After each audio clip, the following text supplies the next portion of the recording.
Okay, today's chapter is chapter 9, Ancient India, in the World History class.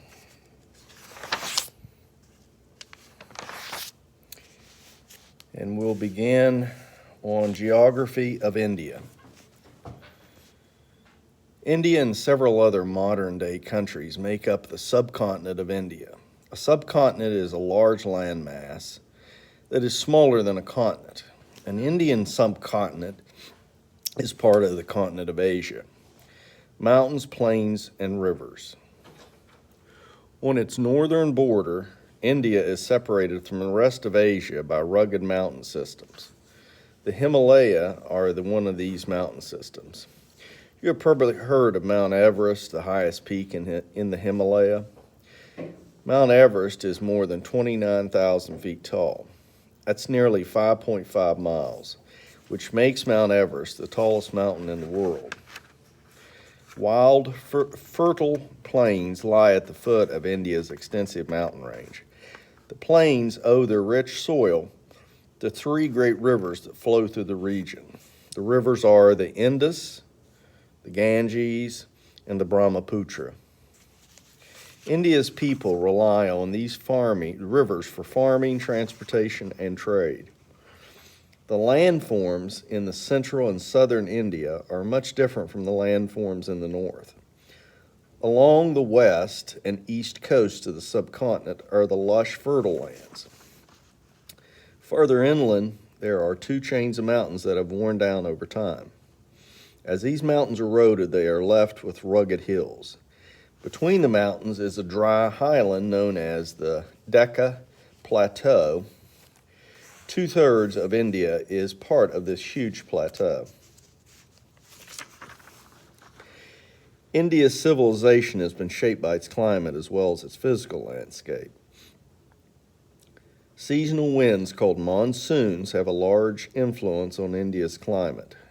During the winter, monsoon winds blow cold, dry air from the Himalayas east to west across India.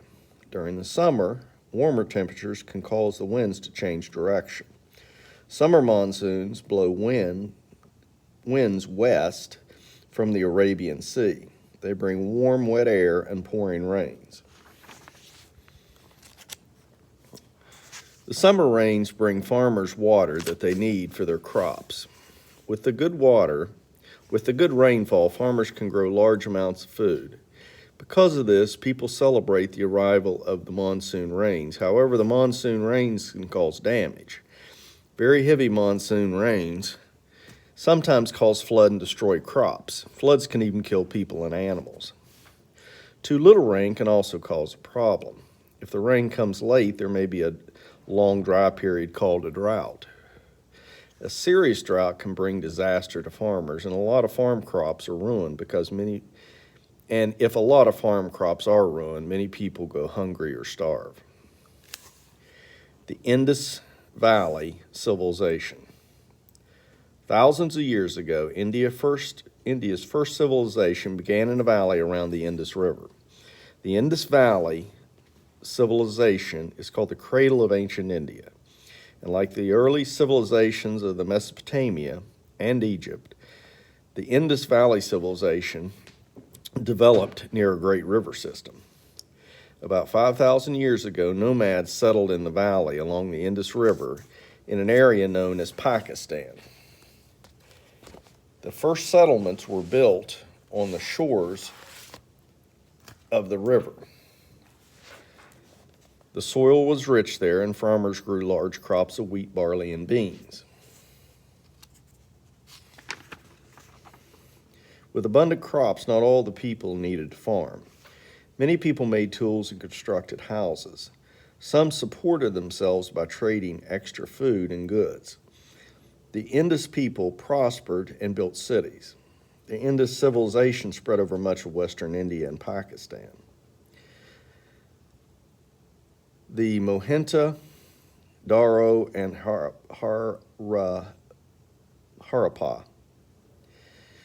The Indus culture flourished between 26 BC and 1900 BC. We know the Indus culture from the beginning in the ruins of two major cities, the Mohenjo-Daro and the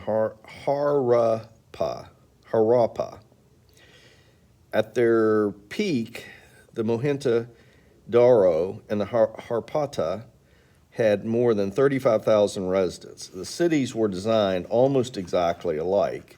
Each city had dozens of streets. Large streets were paved with tan-colored bricks. The smaller streets across these were often left unpaved. At the west of each city stood a fortress built on a brick platform surrounded by strong, thick walls. The Indus Valley people used oven-baked bricks to build their homes. Most houses had flat roofs. The houses had enclosed courtyards, and some were several stories tall. The civilization's engineers and builders were highly skilled. The large buildings stored grain for the entire population and wells supplied water. Wastewater flowed through pipes to pits outside city walls, and houses also had garbage chutes connected to bins in the streets. What was life like? Archaeologists have learned much about the Indus Valley culture by studying its city ruins. For example, the ruins show that cities' royal places and temples had been enclosed in a fortress. This shows the importance of the religion and government in the settlements of the Indus Valley. In the Indus Valley, people resided in farming villages surrounded by cities. They grew rice, barley, wheat, peas, and cotton. City residents were merchants, shopkeepers, and artisans. They made and sold copper and bronze tools, clay pottery, and cotton cloth. Artisans also made jewelry from shells, ivory, and gold. Archaeologists have found toys among the ruins. Indus Valley merchants traveled as far as Mesopotamia to trade. Some traders made the difficult trip through the mountains to Mesopotamia. Others sailed to Mesopotamia along the southern coast of Asia. Aryan migrations and settlements. Sometime around 1900 BC, the people of the Indus Valley began to abandon their cities and villages. Why did the people leave? Archaeologists have found several possible causes. There was a severe drought that lasted for hundreds of years. It destroyed crops and caused people to starve. Earthquakes and floods killed many more people and changed the course of the Indus River. Meanwhile, groups of people called the Aryans migrated to India. Soon a new civilization emerged. The Indo-Europeans. Aryans, not a race or an ethnic group. Aryans were not a race or ethnic group. Many historians believe that the Aryan people's language is part of a large language family known as Indo-European. A language family is a group of similar languages. Many modern Indian language, like Hindi, are part of the Indo-European family. So many of the European languages include English. The Aryans were speakers of Indo-European languages. Indo-European people lived in Central Asia and began migrating to other places. Some moved west to Europe or south to Iran. Aryans went to India, and like most Indo-Europeans, the Aryans raised cattle for meat, milk, and butter. They moved from place to place to find pasture and water for their cattle. And the Aryans were expert horsemen, hunters, as well as fierce warriors. As they moved about, the Aryans sometimes raided nearby villages for food. From 1500 to 1000 BC, the band of Aryans moved throughout India. These groups mixed with descendants of the Indus Valley people.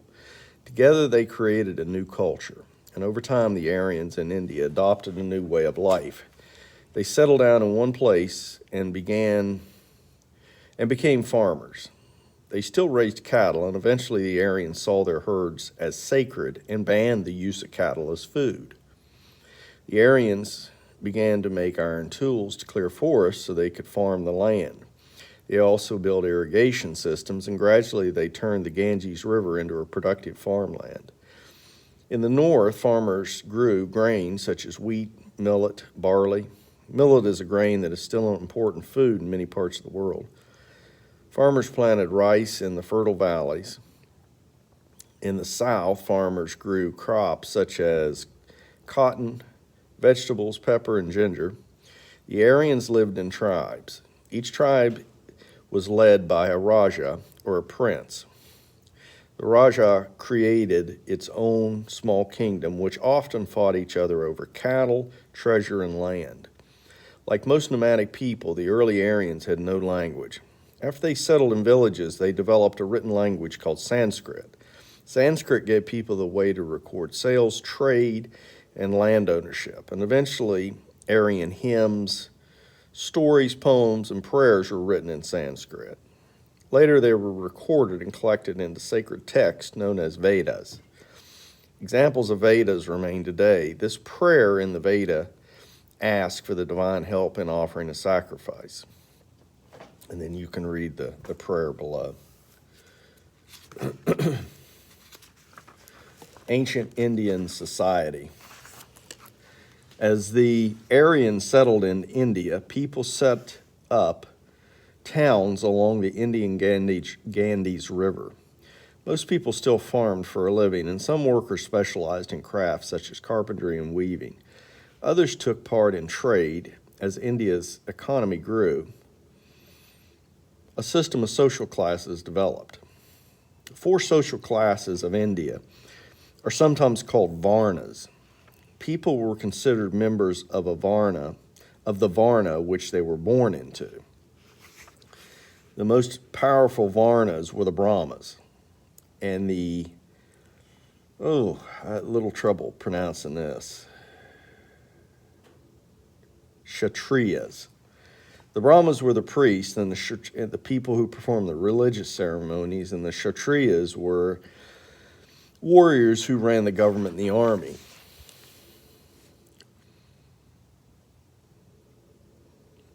Next were the Vanas, or commoners. The Vanyas were usually farmers, craftspeople, and merchants. Below the Varnyas were the Sudras. The Sudras were the manual workers and servants who had few rights. Most Indians were in the Sutra Varna. They were considered the untouchables. The four Varna were divided into thousands of smaller groups known as Jita. Many of its jati were based on a type of work people did. The jati had their own strict rules for diet, marriage, and social customs. Scholars refer to the Varna system as a caste system. That's what you normally call that now, as a caste system. In such a system, people remain in the same caste or social system for their entire lives.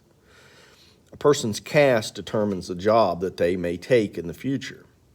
A caste also affects...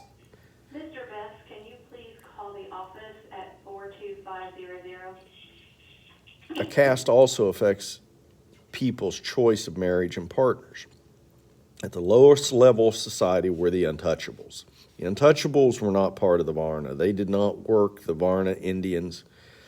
They did not do the work that the Varna Indians would not do, such as collecting trash, skinning animals, and carrying dead bodies. In ancient India, the family was the center of life. Grandparents, parents, and children lived together in an extended family. Indian men had more rights than women. Males inherited property unless there were no sons in the family. Men attended schools and became priests, while women were educated at home. In India's leading families, a boy had a guru, or a teacher, until he attended school in the city. Young men from these families could marry only after finishing 12 years of school. In India, parents arranged marriages for their children. Even today, many marriages are arranged. In early India, boys and girls often married in their teens. People could not get divorced.